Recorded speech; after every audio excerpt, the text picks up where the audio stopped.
संतों का उपदेश है। सुखदेव मुनि जी की एक बड़ी गंभीर यति है। तप के वर्ष हजार हो सत्संग घड़ी एक, तो भी रे बराबर नहीं किया सुखदेव विवेक। और तुलसीदास जी एक इससे भी छोटी यति बताई। सत्संग घड़ी आदि सैपनी याद, तुलसी रे संगत है सादगी कटे करोड़े पे रात। लंकनी जब हनुमान जी लंका में प्रवेश हो रहे थे, उस समय लंकनी हनुमान जी को लंका में जाने से मना कर रही थी। और हनुमान जी निवेदन कर रहा था, प्रार्थना कर रहा था, मुझे लंका में जाने दो लंकनी माता। तो कहते हैं कि हनुमान जी को गुस्सा आया और लंकनी के एक मुक्का जमाया नाक के ऊपर। तो लंकनी को वरदान था, लंकनी को वरदान ये था कि आपके या तो कोई भगत या कोई अवतार शक्ति की अगर ये आपके लग गई तो आपकी खून आएगा तो आपकी मृत्यु है, और नहीं आपको खून नहीं आएगा। तो ऐसा वरदान है आपको, न सिंह मार सकता, न कोई देवता दानव कुछ भी आपको मार नहीं सकते हैं। और खून जब तक नहीं आएगा जब तक तुम्हारी मृत्यु नहीं है। तो खून लंकनी गए आया मुक्का हनुमान जी ने मारा। तो लंकनी ने एक यति बोली है, छोटी सी यति है जो सुंदरकांड में है और अनेक कई कथावाचक है। वे इनका उत्तर भी बताते नहीं है। क्यों नहीं बताते हैं, क्या कारण है वो तो वो जाने। वो है यति ये है, तात सर्वग अपवर्ग सुखे दरिया तुलाये के अंगे। तात स्वर्ग अपवर्ग सुखे दरिया तुलाये के अंगे, तुले नहीं ताई मिले दो लोवर सते संग। तात स्वर्ग यानी सात स्वर्ग का सुख एक पलड़े में रखा। तात स्वर्ग अपवर्ग कहते हैं मुक्ति को, सालोक समीप स्वरूप संयोजक, ये चार प्रकार की मुक्ति। और सात स्वर्ग का सुख एक पलड़े में पुराने समय में डंडी वाली ताकड़ी होती थी, उसके एक पलड़े में सात स्वर्ग के सुख रखे। और चार मुक्ति के फल सालोक समीप स्वरूप और संयोजक। और एक पलड़े में लो वर्ष संग, वह लो वर्ष संग का पलड़ा भारी और सात स्वर्ग और चार मुक्ति के फल हल्के। ये महिमा गाई है लंकनी ने। सात तात स्वर्ग अपवर्ग सुखे दरिया तुलाये के अंगे, तुले नहीं जो मिले तो लो वर्ष संगे। लो वर्ष संगे बात आकड़ी में तोलने में आवे को नहीं हुआ, उसमें वजन है। और सात स्वर्ग और चार मुक्ति के फल हल्के हैं, इसलिए महिमा उपमा कही है कि लो वर्ष संगी। क्यों कि राम कहते हैं कि जब मनुष्य की मृत्यु होती है उस समय ऋषि मुनि विद्वान या किसी संत महापुरुष का साक्षात्कार हो जाता है, वह मोक्षवान मुक्तिवान हो जाता है। इसलिए हनुमान जी संत रूप में थे। इसलिए लंकनी कहती है मेरा आपका दर्शन होते ही मैं मोक्षवान हो गई हूं, लो वर्ष संकरी है आपसे मैंने। इसलिए सत्संगी महिमा बताते हैं संत, सत्संगी महिमा की उपमा करते हैं। एक संत की यति है, सदा सत्संग की महिमा मुबारक हो, धन्यवाद हो।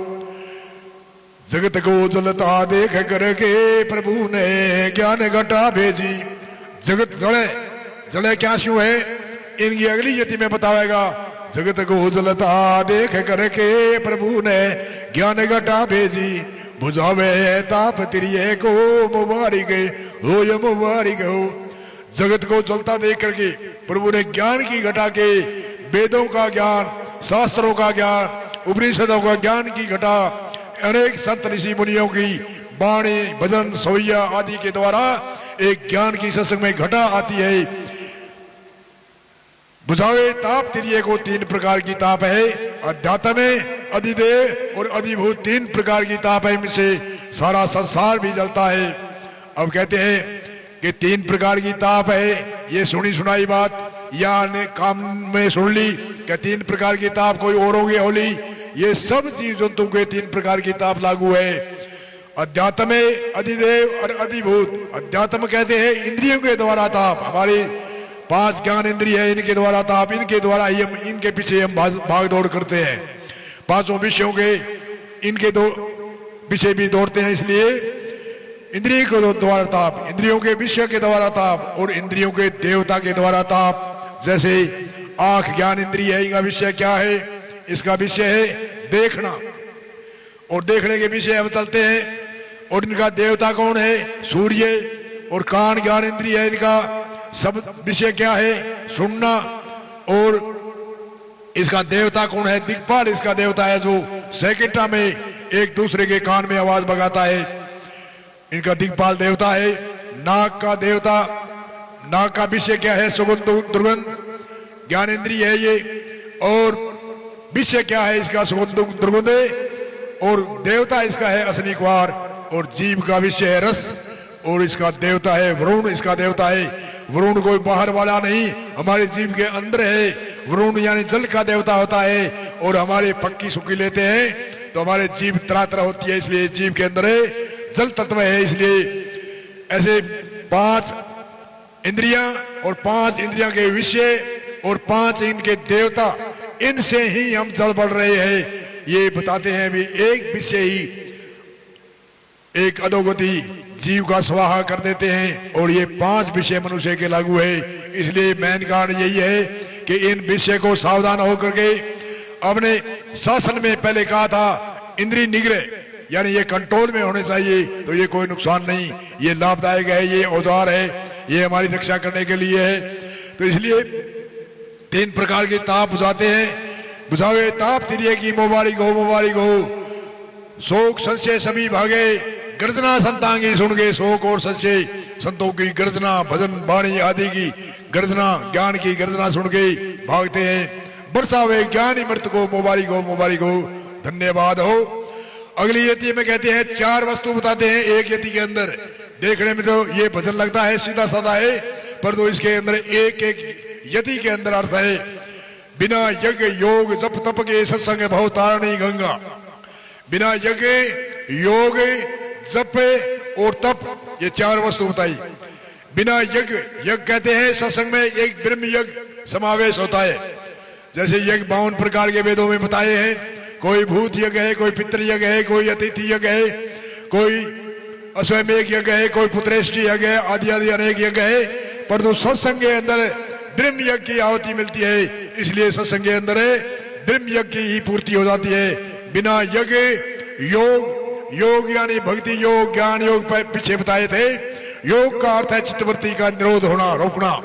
तो इसलिए सत्संग के अंदर हम बैठते हैं ध्यान से, जोत से, जो विद्वान बताने वाला होता है, तो सत्संग में ध्यान लगता है, चित्त की वृत्ति रुकती है। इसलिए कहते हैं पतंजलि ऋषि ने चित्त की वृत्ति रोकने का नाम ही योग बताया है। तो इसलिए हमारे सत्संग में चित्त की वृत्तियां रुकती है, तो योग भी समावेश हो जाता है। और तप हम 4 घंटा बैठते हैं तो तप भी हो जाता है। बिना यज्ञ योग जप, जप यानी गाने वाला या बताने वाला मुख से जप कर बताता है, और हम कान से जप श्रवण करते हैं, मनन करते हैं, निधि ध्यान करते हैं, तो हमारा भी जप हो गया। इसलिए चारों चीज इसमें समावेश होती है सत्संग में। फिर कहते हैं भव सिंधु पार होने को जहाज है सत्संग जग में, कि ये भव सागर है, इसको पार होने को जहाज है, ये सत्संग रूपी जहाज है। खेवटिया महात्मा और साधु, महात्मा कहते हैं और साधु 2 शब्द है। साधु जो साधना करते हैं उनको साधु कहते हैं। महात्मा जो महान जिसकी आत्मा है, जिसमें शेर में भाई वही दर्शी है, गांव में वही है, रंग में वही है, राजा में वही है, एक समान, सारा को समान रूप से महान रूप है संत, उसको कहते हैं महात्मा। और हजारों खल कुटिल पामर सत्संग से तिर गए। हजारों खल यानी खल पापी, कुटिल पापी, पामर और सीधा पापी, 4 तरह के पापी बताए हैं। 4 तरह के पापी बताए। इसमें खल पापी कहते हैं कि जो मेरे 1 रुपए का लाभ नहीं हो और मैं दूसरे का लाखों रुपए का नुकसान कर दूं, उसको कहते हैं खल पापी। तो खल पापी भी इसमें तिर गए। हजारों खल कुटिल कहते हैं जो टेढ़ी धारणा करने वाले, तो जो तर्क वितर्क करते हैं, जो बात को मानने वाले नहीं होते हैं, वो तर्क वितर्क करने वाले हैं, उनको कहते हैं कुटिल। और पामर कहते हैं जिसको कोई सूझबूझ भी नहीं है। और पापी कहते हैं जैसे वाल्मीकि भील जैसे पापी थे, हजारों आदमियों का वध किया और वध करने के बाद में भी जब वध छोड़ा तो पापी वाल्मीकि भील जैसे भी तिर गए कि हजारों खल कुटिल पामरे सत्संग से तिर गए पापी अचल राम फिर भी तिरते जाते। मुबारक हो, धन्यवाद हो, वाह वाह कहने के सत्संग हो। बोलो सतगुरु भगवान की जय हो।